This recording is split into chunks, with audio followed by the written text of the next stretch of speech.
Every day in America, approximately 22 veterans, first responders, or crime victims commit suicide. That number is a staggering amount and constantly increasing. Get involved in offering solutions to the men and women who so bravely take an oath to protect and serve the lives of Americans. Now, a word from our sponsors and then our host. The opinions and views expressed on this show do not reflect those of our guests. Marine Corps veteran Sergeant Brian Talley fought to find an answer to the agonizing back pain that landed that once active and fit 37-year-old in a Veterans Affairs emergency room January of 2016. The VA care providers had mistaken a spine-eaten staph infection for a lower back sprain. Left with permanent spinal damage, Talley sought to hold the VA accountable for medical malpractice, but soon found out he could not hold the contracted doctor accountable. Like thousands before him and after, the VA has gotten away with malpractice that has left our veterans with life-changing disabilities, crippling injuries, and even countless veterans have died, all at the hands of contracted doctors who cannot be sued because of a loophole in our Federal Tort Claims Act. Brian Talley, along with Representative Mike Levin, Democrat out of California, and Representative Mark Meadows, a Republican out of North Carolina, introduced the Brian Talley VA Medical Care and Liability Improvement Act, also known as the Talley Bill. It is aimed at fixing how the Department of Veterans Affairs handles instances of medical malpractice, particularly when the care provider is a contractor, by making them subject to the federal tort claims laws. Please contact your senators and congressional representatives and have them support House Resolution 4526, also known as the Talley Bill, to ensure the rights and protections of all veterans. Welcome to Crisis in America. I am Rick Brown, filling in for Sean Flynn, and I am with my co-host, Colonel Mike Brown, United States Army retired. This evening, we have a special guest, Andrew Canales. Welcome to America, to another great show, and thank you to our listeners who carry the torch with us each and every week, so that one day we will end the suicide epidemic amongst our men and women in uniform and our veterans and first responders. I also want to thank KGRA Radio and Bill Forte.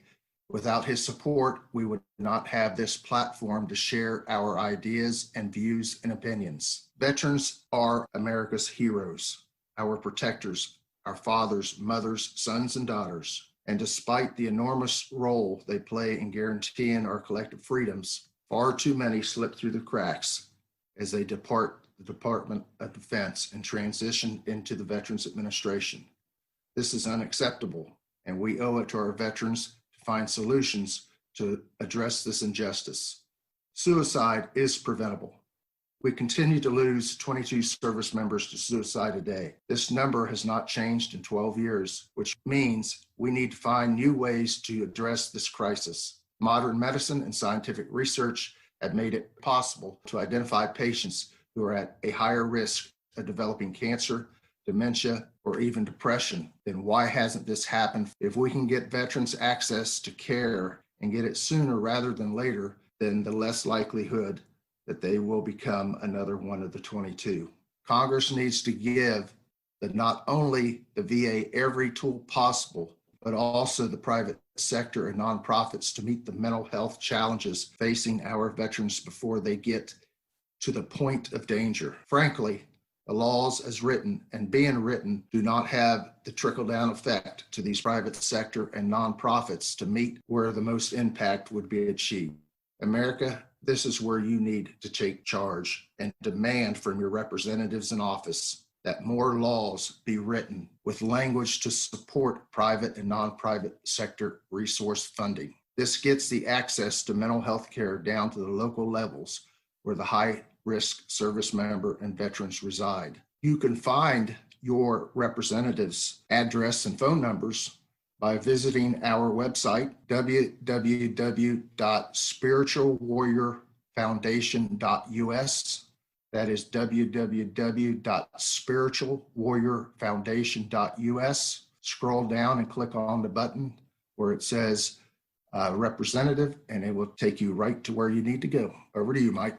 Rick, thank you for those opening remarks. You know, America, it's true that veterans with PTSD who felt they have purpose and meaning in life have better outcomes than those who do not.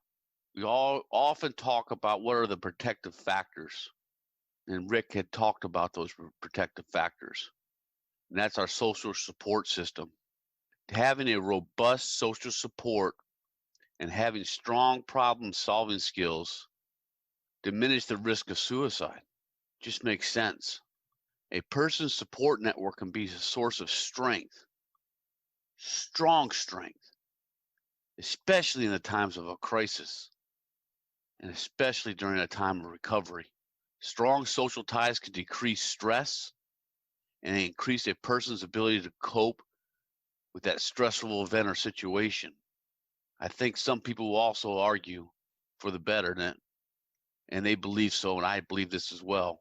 John, if he was here today, would say the same thing.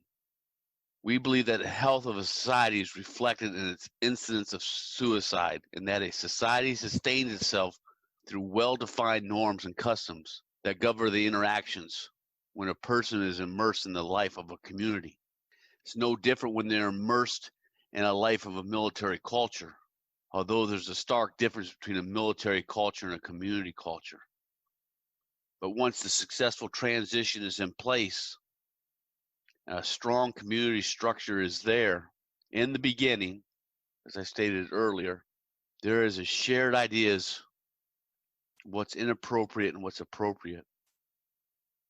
That's what we're talking about here today, America. The reception of our service members and our veterans when they come off active duty, National Guard, or Reserve to be immersed at the local level in a community in a social setting that has to be strong. Why do you think Rick was emphasizing more than once the trickle-down effect of having private and nonprofit sectors at the community level being resourced? You know, a care network can offer support like positive contact, transportation, childcare, love and concern. If a crisis arises, getting a person to a hospital, get them to a crisis center, visit them while they're there, arranging for care at home, taking care of the children or the pets, the simplest things in life. Sometimes we take for granted. You know, the old adage, takes a village to raise a child. I think you can extend that all the way beyond that. It takes a community to raise a veteran. Supports as these are a key part for veterans at risk for suicide. Why did Rick and I bring this up to ramp up to this show? Because that's what we're going to focus on today. We are going to focus on the impact of a local community, a local nonprofit, a local young man who's making a difference at the community level. So let me introduce you to Andrew Canales, who is a combat veteran who served proudly in the United States Air Force from 2006 to 2012. He was in the security forces and went to Iraq. He deployed a few times over there. His platoon joined with an Army Expeditionary Force training Iraqi correctional officers and running the illicit Iraqi prisons. In his second tour, he also trained the Iraqi police in police operations for their own country. Tell you what, been there. It's not an easy chore. That's tough. That's Andrew. He's tough. You know, Andrew struggled with PTSD for 7 years before an accident that broke his legs and nearly took his life. Combined with struggling with homelessness himself, it led him on a path of healing and ambition he is. And in November of 2018, he enrolled in the K9s for Warriors program, a nonprofit that pairs service dogs with veterans suffering from the effects of war. Once he completed that program, Andrew grew determined to help his fellow warriors in his own way. Since 2018, Andrew continues to give back to the veteran community any way he can. Andrew's vision was to help homeless and injured veterans in need, brought about the development of an organization called Houses for Warriors. Welcome to Crisis in America, PTSD and Veteran Suicide Show, Andrew. It is an honor to have you on the show this evening. You are a warrior, you are a patriot, and you are a survivor. Can you tell us about your service in the United States Air Force, your time in Iraq, its impact on your life at that time, afterwards, and today? Andrew. Hi, thank you, Colonel. I appreciate those words. That was quite the introduction. As you said, I served in 2006 to 2012. So yeah, in 2007, I deployed to Iraq, and it was the first time in my life where I actually experienced the things that I read about and the things that we trained for. I'll never forget the first time we got hit with a rocket attack. And my compound commander in the prison told me that we had just been baptized by live fire. And I didn't understand what that meant until many years later. That event really changed my life. The prison was hit at one of the compounds right next to ours, and we ended up seeing things that I didn't even think you only see it in movies. And to witness such pain, to experience what humans are capable of for the first time, it's really eye-opening. It really changes you. And I was actually diagnosed with PTSD during that first deployment, and I did everything I could to keep going and to keep moving on and to keep fighting and to just keep progressing in my career. The stigma around PTSD is weakness in the military. I'm sure you can relate to that, Colonel. Very much so. You don't want to be seen as this weak link. You do everything you can to prevent seeking help for that. Even if they're telling you that they're diagnosing me with PTSD, and I'm like, well, that's what does that mean for me? I can go to work, right? And that's kind of how I pressed on for years. And it was affecting me when I got home. I started getting into alcohol, and I actually started getting into trouble with my unit. I wasn't paying my bills, and I ended up volunteering for the next deployment I could, just to get out of there and get away from the alcohol and just to get back overseas. And I just couldn't stand being home. And so I volunteered for the second deployment, doing the PTT mission, the police transition team. And that's where we went all over the country, training Iraqi police officers in the policing operations and different technologies. We trained them in the use of biometric scanning and reporting technology on a global system, tactical operations. And we did this for 12 months, driving maybe 50,000 miles over the course of that 12 months.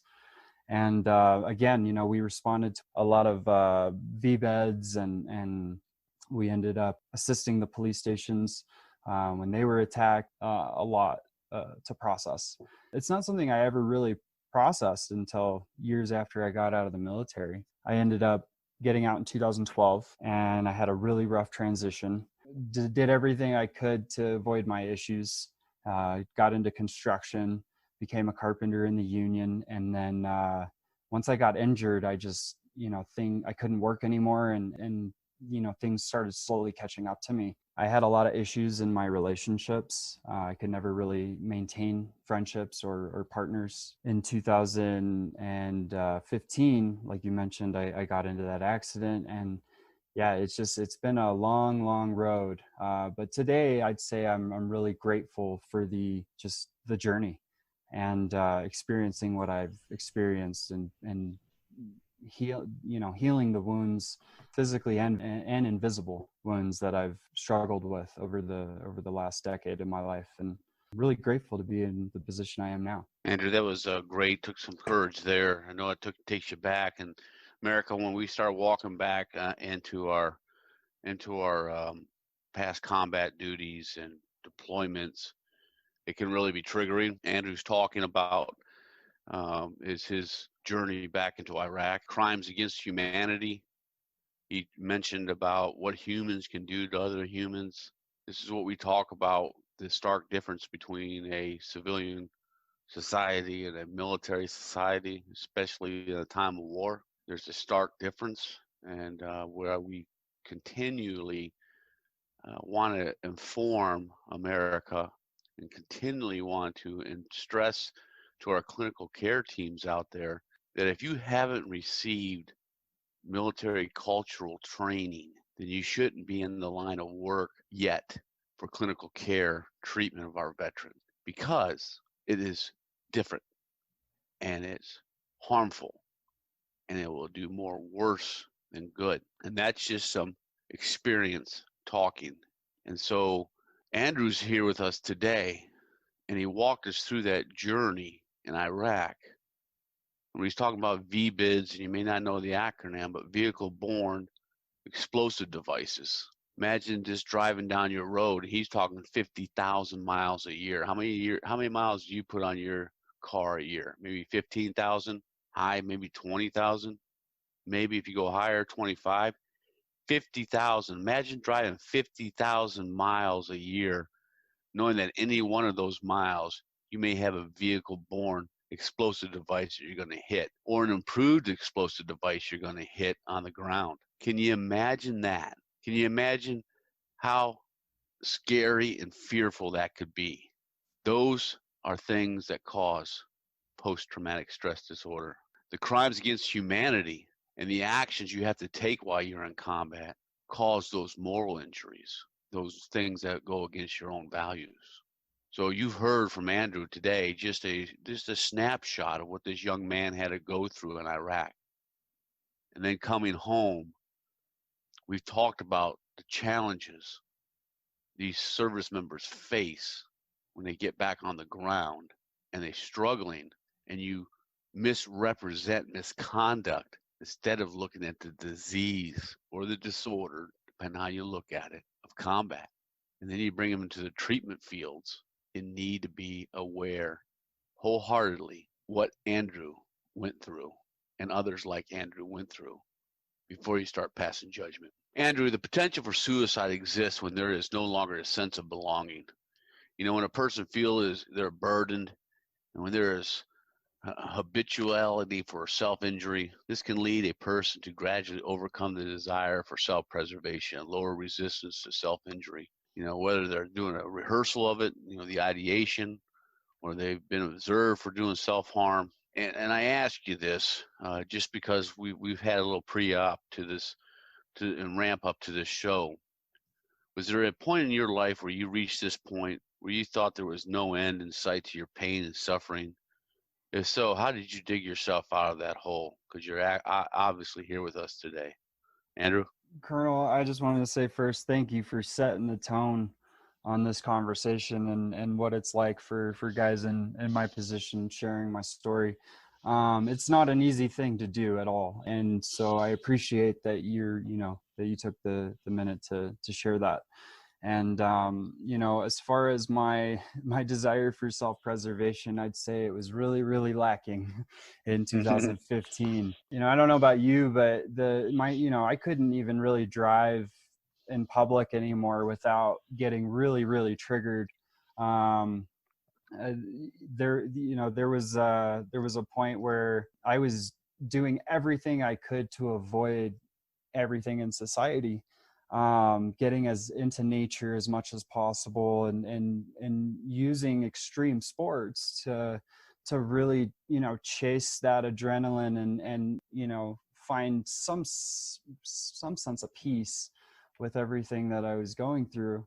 And it was really good for me to do all those things, rock climbing and mountaineering and mountain biking and snowboarding, and really jumped into anything I wanted to do, and didn't really take any time to get any formal training or I'm the kind of guy that would just dive into something and go full force.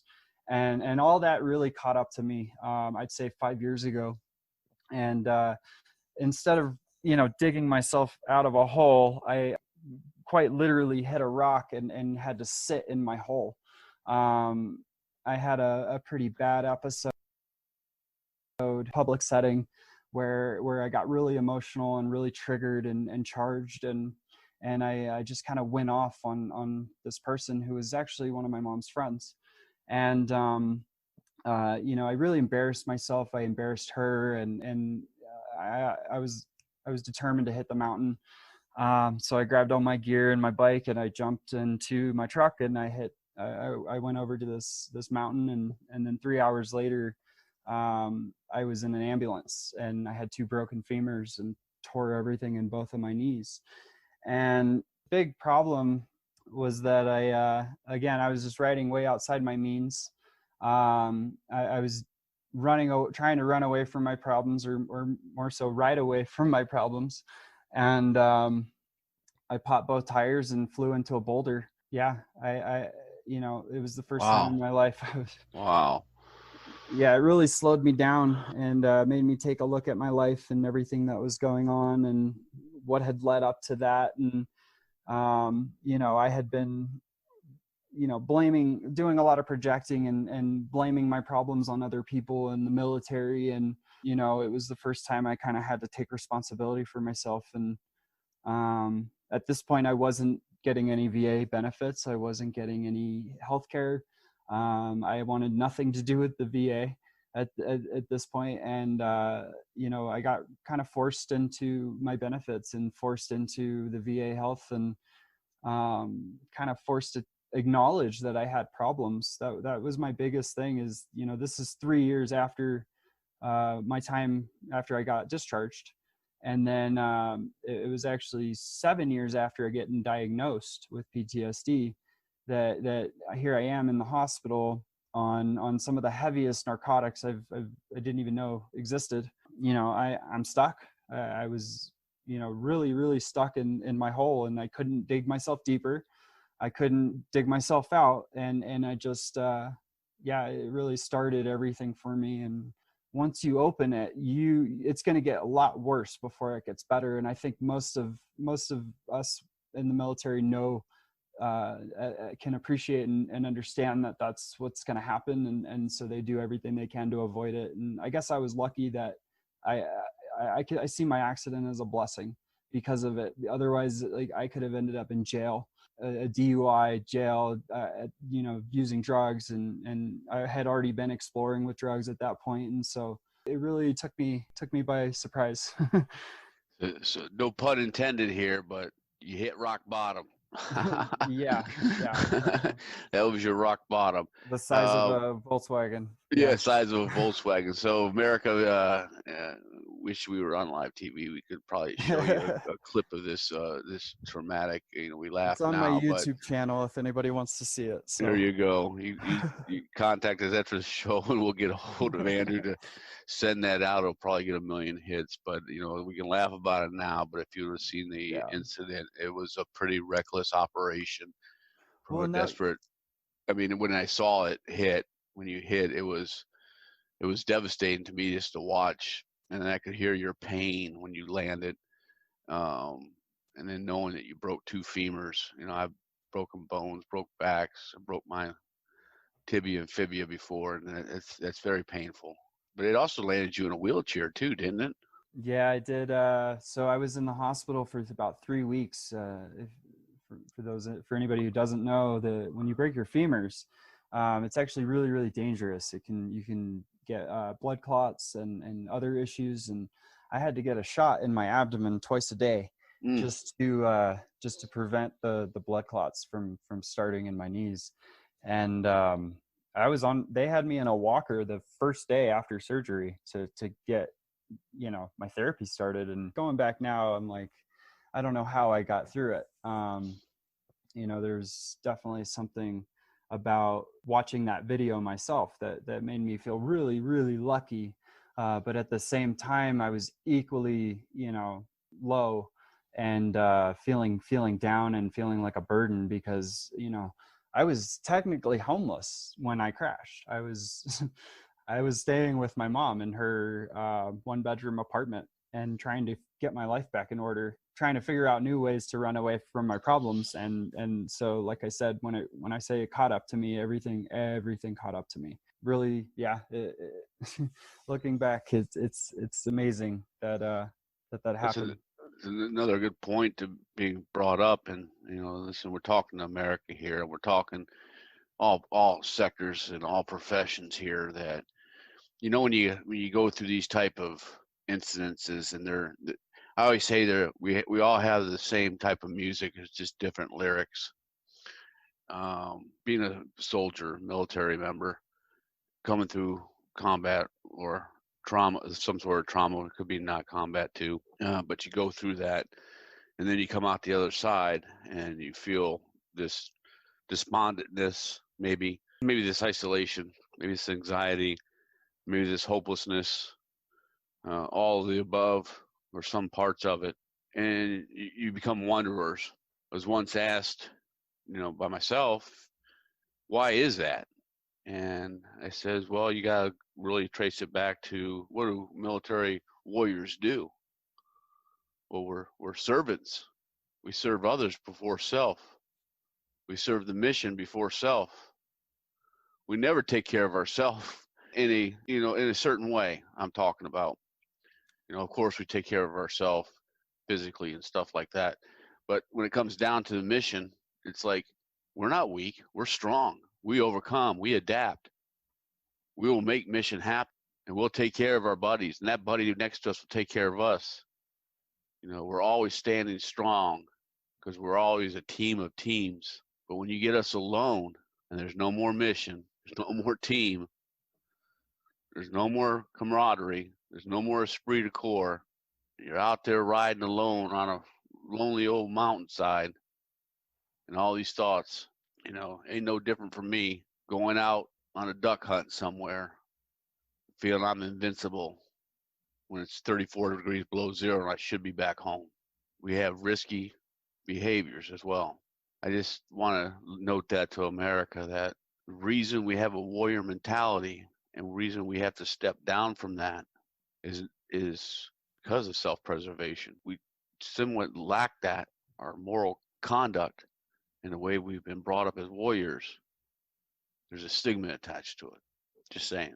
It's not as easy as it sounds. That's why the families and the caregivers and the friends of us, military community, continue to pull their hair out and says, why are you acting out like this? Why are you doing the things that you're doing? I know it doesn't make any sense to you. So let me go back to my last statement. Clinical care teams, you better get yourself some military cultural training before you start treating vets. And I'd offer the same to families. Get some kind of, Alcoholics Anonymous has Al-Anon. Get you an Al-Anon type for military vets of some sort. The Independence Fund has it. The TAPS program has it. We've had them on the show. So there's opportunities out there. Call Spiritual Warrior Foundation. Us. We'll help you through it. Go ahead, Andrew, how you were saying. Oh no, you brought up such a good point. Like, there's a mindset to a warrior, to someone willing to sacrifice, what they want for themselves to serve the community. And I think, when a lot of veterans, when they get out of the military, they lose that brotherhood, they lose that camaraderie, they lose that environment that they've, really grown to drive most of their decisions. And a lot of people think that healing is just meditating and getting into therapy, and it's so much more to actually heal the things that we've been through. And it's hard for people to understand because they don't see the injuries. Unless you were in an IED attack and you lost some, limbs, most people don't suspect that anything is wrong with you. And how could they possibly understand what you've been through unless they've actually been in your situation, if they've been in the military and served? I know that, you're driving a point that people need to get embedded into this culture before trying to help anyone in it. And it's so true. Because healing takes, having these really difficult conversations, sharing those experiences that are horrifying to most people that would hear them. No, I got a point after you make it, because you just hit me. You're so right. Everything you're saying is correct. Yeah, like I don't want. I could really scare a lot of people if I shared some details of what I've seen in my life. And Yeah. so having those difficult conversations and then taking radical responsibility for your actions and setting and enforcing boundaries and unpacking all that trauma to be able to implement healthy routines. Like those are what actually, you know, that's what it actually takes to kind of break the stigma and have true healing when Yeah. you know, when we're talking about the healing process for veterans. So Yeah, yeah, Andrew. it takes a certain breed for sure. Yeah. So Andrew has brought up a good point, and I'm just, you know, dovetailing what he's saying and making a specific point that, you know, I was in a cognitive behavior therapy session, a group session, with some, definitely with warriors, all military, different branches. And as we were going through the cognitive behavior therapy, you know, you go through the stuck points, and what you're trying to do is alleviate blame on yourself, right? It's kind of what the cognitive processing therapy is all about. You know, you're stuck on it. You think you're a bad person. I'm horrible. I can't do this. And why are you horrible? And you trace it all the way down. Well, I'm horrible because, you know, Sergeant Joseph got shot and killed, and it was all my fault. And well, it really wasn't your fault, Mike. You're stuck on that. Wasn't it really the other leader over there? Wasn't it his fault? You know, that doesn't help me any. You really want to think I want to blame Sergeant Brown over there for shooting Sergeant him over there accidentally? You know, I mean, that's kind of how some of this works. And I'm only making an imaginary scenario up, but that's kind of how cognitive processing therapy was. You're shifting blame within the military, right? I mean, you're shifting blame on my brothers and sisters, so it makes me feel better. That's not treatment. That's not the treatment we need. Yeah, those are coping mechanisms. Those are Right. different ways to project and to put blame and And you that's know, why they're not it's working today. And it's been statistically proven that the cognitive behavior therapy and cognitive processing therapy have not been working. If they've been working, then 22 wouldn't be there. I'm just saying, we need new innovative ideas. And that's why we're talking to you today, Andrew, because it's not just about therapy. You hit it straight on the head, man. Right there, hammer on the nail, man. Right there, buddy. Let's move on to the next question. Now, I tell you what, I'm tired of giving bad news out there to America, but I know it's tough for you, buddy. It's another tough question. You know, there was a time it got really bad for you, and this is when you started to say you didn't have VA benefits before, but you had to get them. So once you got them, and you still were struggling, there's a time in your life you had to call the VA crisis line. Can you walk us through that scenario? I think America can learn a lot. Not the crisis line per se. That was just the means to get to the ends. What happened during that incident, and what happened? yeah. So I'll share two experiences that I've had with the crisis line. The first one is the one you're asking about right now. Yep. So as I mentioned, you know, once you start this process, it's Pandora's box. It definitely gets worse before it gets better.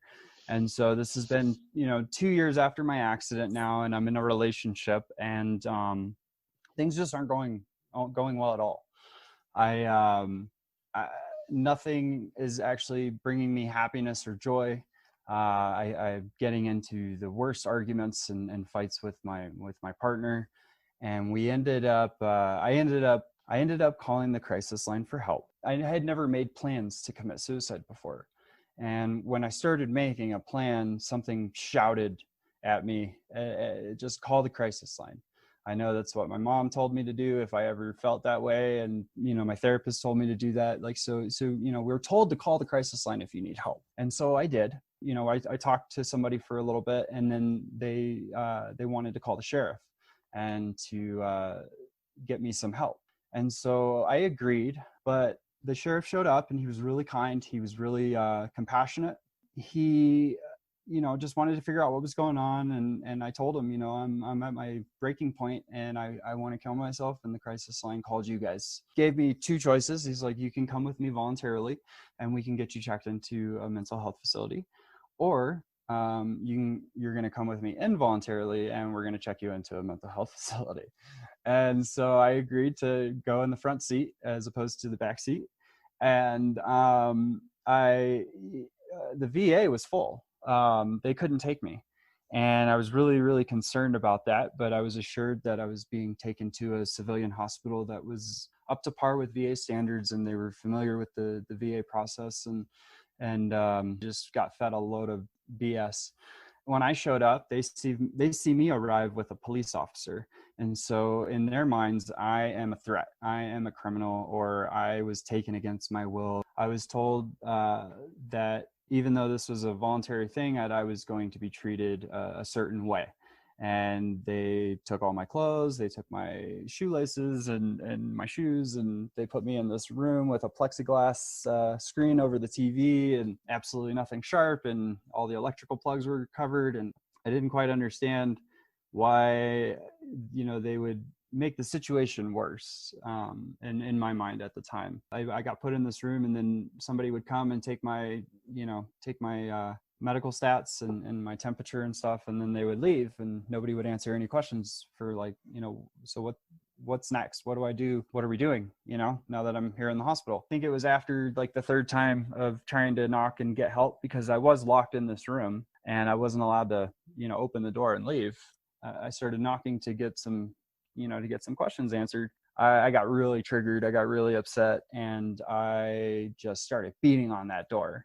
And that was probably the worst mistake I made in that hospital, because 2 minutes later, I had 7 people in the room warning me that if I put one finger on anybody, that I would be charged with a felony, and that they were going to administer drugs. And I told them that I had drug allergies, even though I didn't. I didn't want them sticking needles in me. And they ended up strapping me to the bed, and they gave me the shot. And I woke up 6 hours later in another section of the hospital. I ended up faking my way out of there pretty quickly. 24 hours, I was out. I realized this isn't the way that crisis line is. I'm in crisis now. Yeah, it was quite the experience. It really opened my eyes to what people go through, and what the fears are of getting put into that system. And if I didn't keep my cool and realize that they were just going to keep dragging me and keep me there longer if I didn't just do exactly what they said, tell them what they wanted to hear to sign that release paper. That was that experience. And but I do want to share one other experience with the Veteran Crisis Line that I think people need to hear too. Yeah, go ahead. It's not a personal experience. It was actually a couple years later. This was actually last year. I received a call from one of my mom's friends, a friend of a friend of my mother. He had deployed to Beirut in the Army. He was an old timer. He gave me a call and never talked to me before. He got my number from my mother, and he was on the edge. He was ready to drive his car off of a cliff into a tree.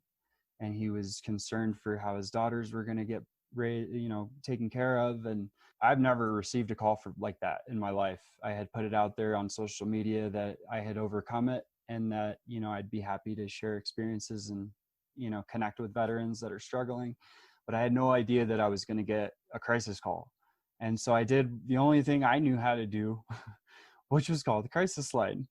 And even with my experience with the crisis line, it got me into group therapy at the VA, and it was mandatory for the month after I got out of that hospital. And that's what really started my healing and actually making a difference, and going to weekly therapy, and, just taking that radical responsibility for my problems and the things that are happening in my life. So when I got that call, I called the crisis line, and we were able to, a professional was able to take over the call and got him into a private clinic who takes veterans, and it was for veterans. And he called me a month later and told me that I saved his life, and that making that call for him, sharing my experience with, just being able to share that experience was able to help him. And connectedness. Yes. Yeah. And he's doing quite well now. He's taken responsibility for everything in his life, and he's in full control of his life, and, taking care of those daughters. So the Veteran Crisis Line can be positive too, but sure it can. I think it goes back to what you said about these civilian doctors and civilian hospitals that have no idea what they're doing, and they're doing it wrong. and we need to have more private and nonprofit facilities where veterans can go to get back on their feet. Amen. Amen. So you met a special friend, I heard, after this crisis line, man. Why don't you talk about the K9 for Warrior program and how that all came out about? Canines was my godson, Colonel. I'm looking at my dog right now, and she's the reason I wake up every day. She's the reason why I'm paying it forward and I work so hard. My experience at Canines for Warriors, and let me I'll share what that is too for anybody who hasn't heard of it. Please. It's good advice. You've come a long way. We are walking your journey, baby, to heaven. Happy to connect. I'd love to plug these guys. So I found them. I had an application for a service dog from Canines 6 months before I went into that hospital. And I printed that application, and it took me all of 5 minutes to realize that I didn't want to fill it out because it asks the hardest questions. It asked me, why do I need a service dog? How am I at my worst? And those are very difficult to put into writing and to put on paper and to share with somebody that you've never met. And once I got out of that hospital, I filled out that application in less than an hour. And I just told them everything that was going on. And within 2 weeks, they called me and told me they wanted to give me a service dog, and they put me on the list. And then that was February. So fast forward to October of 2018, I spent 3 weeks in Florida at the Canines for Warriors campus. And they provide service dogs for veterans with PTSD, traumatic brain injuries, and military sexual trauma. So they cover a broad spectrum of issues with a lot of similar symptoms, and they do not require you to have an honorable discharge. They recognize that bad conduct discharges are can be related to PTSD and the issues that they faced in the military, and they can be direct results of Amen. Of that. Amen. They need to talk to Congress and the VA. Well, Congress is on board with that too, and I think the VA just hasn't caught up yet with that theory. I'll sidetrack for 1 second because in 2017, under the current administration, the Discharge Board put out a memo called the CURTA memo. And the CURTA memo states that discharge boards will take liberal, and I'm just paraphrasing here, so don't quote me, guys. The memo gives the discharge board allows them to take liberal consideration for drug abuse and substance-seeking behavior and other bad conducts that were directly related to the PTSD or the TBI or the MST. And so what that allows us to do as veterans is if we received one of those discharges, anything under honorable conditions, we're eligible to apply for an upgrade, discharge upgrade. And so that's one of the big resources I've been sharing since I started my nonprofit is helping veterans get their full benefits by upgrading that discharge. Yeah, America, listen to out there, the vets, what he just said. You cite that when you go there for your appeal. Anything you can have in paper for your appeal process, whether you're going for a lawyer or you're doing it yourself, make sure you have this stuff written in documentation, because he's right. Even Congress has put that into play. And what we've seen, Andrew, is just in some of the guests we've had on our show and research that Robert Wilkie is not responding well to that paper. That doesn't mean that you can't fight for it, because you're right. It's put in play as policy. So yeah, 3 years running now. So if you haven't upgraded that discharge, people upgrade it, because you can get your GI Bill again. You can get that housing allowance for going to school. And it just opens up so many doors when you can upgrade that discharge. Amen. Amen. We got your dog. I know we're running down to the clock here. Dog. Yeah, your service dog. So essentially, I got my service dog, and I had the 3 weeks of immersive training and waking up with 9 other veterans that are all going through the same training, and warrior trainers, the guys that are helping you learn how to use your dog for PTSD and how to mediate those symptoms of being triggered and It takes a lot. It made me take a lot of action and make some changes in my life and create new habits. And they are the prime example of what a high impact nonprofit is in the veteran community, and they're actually reducing suicide. It's because of my dog and my friends that I've made at Canines for Warriors that I am who I am today. Thank you very much for that. So now we're at the capstone. You have come a long way, sir. Very proud of you. I know your mom's proud of you too, and this country's proud of you. You are a warrior. I told you that in the beginning. You're a patriot and you're a survivor, and your story has painted out that way tonight. So let's tell us, America, the nonprofit, the House for Warriors Foundation, what are you doing to help the homeless? Thank you. Yeah. I started my nonprofit right after going through the Canine program, and just realized that I needed to find a way to give back. When I was doing my research, because I didn't just dive into this one like I do most things in my life. I really wanted to come up with a plan and make the biggest impact that the way Canines for Warriors was making an impact, and striving to be as good as they are one day. I chose helping through housing. And the reason I did that is because when you look at the suicide rate, I know you mentioned at the beginning of this that the veterans are committing suicide at a rate of 22 per day. It's 22 victims per day for 12 years now. At the same time, we've gone from 80,000 homeless veterans to 40,000 homeless veterans. So we've made significant progress in the homeless programs in the last decade. However, the suicide rate has stayed the same. And when you look at the suicide report that they did in 2019, that the Veteran Administration did, they do a suicide prevention roundtable every year. And they found out that if veterans that are homeless or experience homelessness are 5 times more likely to commit suicide than veterans who don't experience homelessness. You look at the statistics on homelessness going down and you see that there's a huge problem. There's a huge gap. It's like we're putting a Band-Aid on a bullet hole, and we need to come up with new ways to actually treat the problems on a foundational level.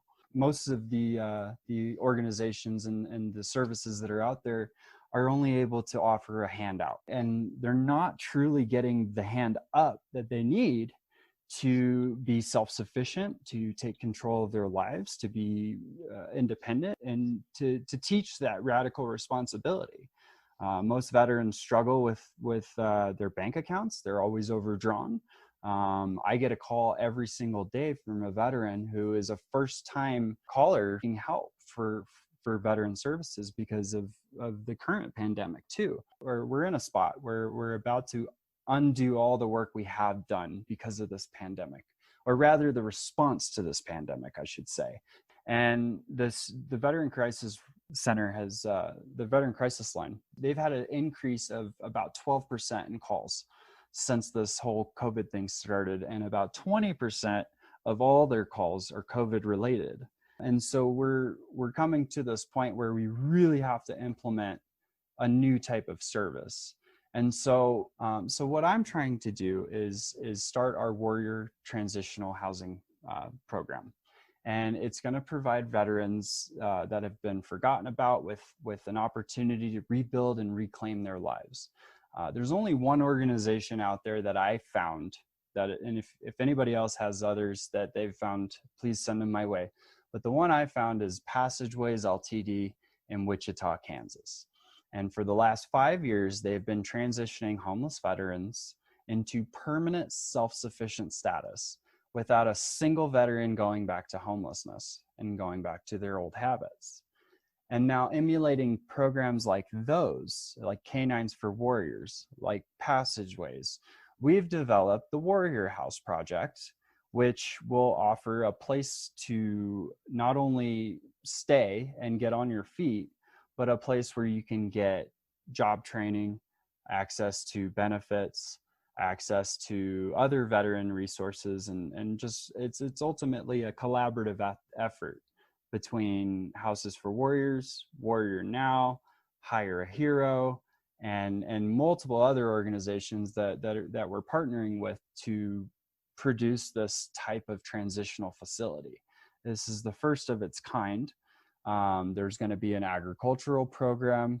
There's going to be a woodworking shop, a welding shop. We're trying to partner with Warrior Storyfield, who has, they've been training and teaching Vietnam veterans how to weld, and they're doing these big, beautiful art projects. We're trying to incorporate that into the program. A culinary chef training program we do, because the facility we're trying to buy is actually an old middle school. It's 90,000 square feet in Idaho Springs, Colorado. It's just outside of Denver. And it would be the hub of veterans transitioning from all over the country. And we hope that with the success of our first program, we can expand and grow to every major city that needs this in the country. And I know like you mentioned, I'm an ambitious person.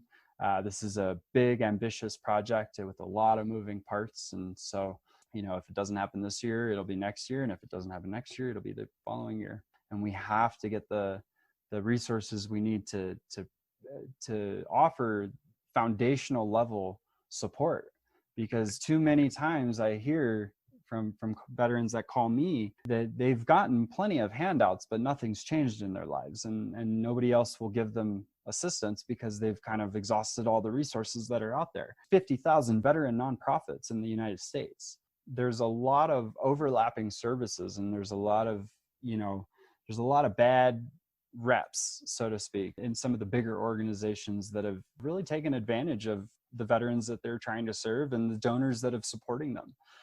So, it's been difficult to build that trust again. And so we're, that's where we're at right now is we're trying to build that trust with our donors. And we've been renovating homes for injured veterans as of February this year. And those are all volunteer organized donation renovations for disabled veterans who needs them. So I do a lot, and we want to do more. And eventually we're going to overlap our programs so that the veterans that are getting carpenter training and welding training can volunteer for our home renovations. It would just kind of be an all-encompassing program. Rebuilding lives is what we're trying to do. So thank you so much for those. I want to come out there. I want to go back to middle school again. So you're welcome. Beautiful facility out there. What an ambitious man, and what a man with survival skills from the streets of Iraq. You went the gauntlet. I always call it the knife fight in Satan's hell. You came out, you survived it. You're showing warriors that it can be done. You're providing them an avenue for them to survive out at. America, we'll be right back after this short commercial break from our sponsor, the Independence Fund. The Independence Fund, founded in 2007, the Independence Fund is committed to empowering our nation's catastrophically wounded, injured, or ill veterans to overcome physical, mental, and emotional wounds incurred in the line of duty. They are dedicated to improving the lives of both our veterans and their families. Through their mobility, caregiver, adaptive sports, and family programs, the Independence Fund strives to bridge the gap of unmet needs for veterans and their caregivers. The Independence Fund serves the heroes behind the heroes, the caregivers who work tirelessly to support wounded veterans day in and day out. They give caregivers the means to build strong networks and receive the support they need. From veterans returning with the scars of war, the fight does not end upon their arrival home. Unfortunately, some of the biggest battles are with the very institutions who are supposed to be on their side. The Independence Fund fights for those who fight for us. Their family programs are called Heroes at Home. They provide assistance to the families of those ill and injured veterans 24/7. Together, the Independence Fund and the VA are combating veteran suicide and reuniting these veterans with independence. The goal is to ensure the unit that experiences the battle together experiences healing together. To contact them, phone 888-851-7996. Again, that's 888-851-7996. Andrew, how can they get a hold of you? Yeah, so you can actually go to housesforwarriors.org, or you can contact me at andrew@housesforwarriors.org. It's the best way to get a hold of me. Welcome back to Crisis in America, PTSD and Veteran Suicide. If you're just turning back into the show, we just had an excellent one for you with an interview with Andrew Canales. What a great American patriot and a warrior. And there is no doubt after this interview that he is putting our service members, our veterans and their families first. This is what it's all about, folks. Service before self.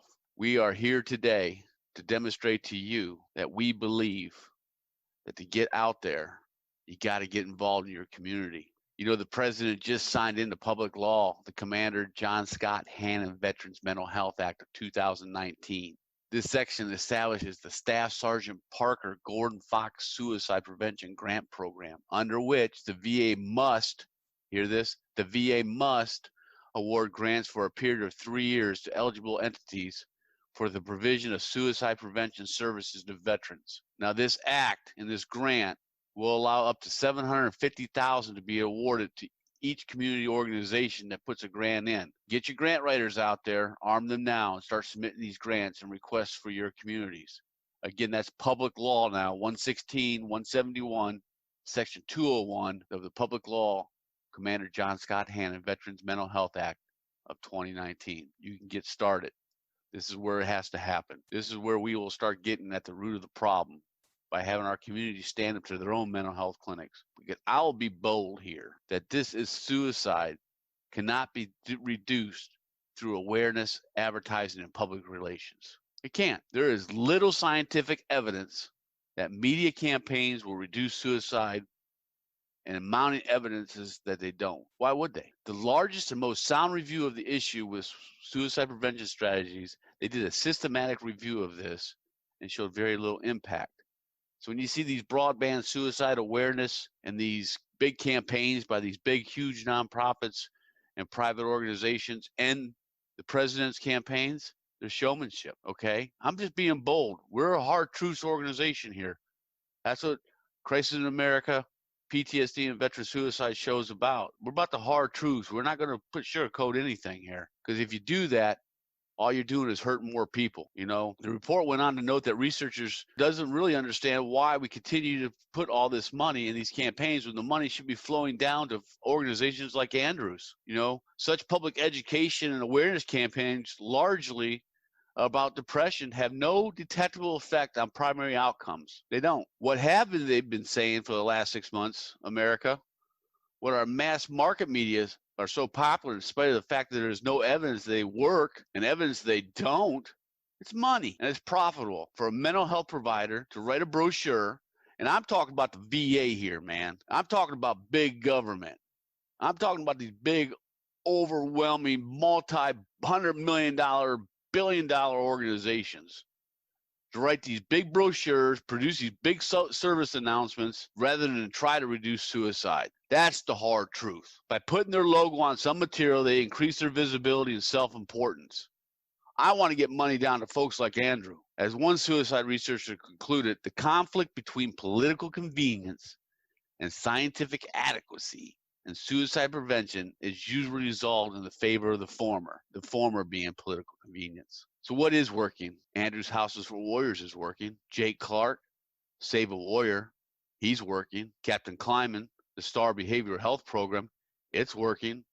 The Wounded Warriors Project Odyssey, it's working.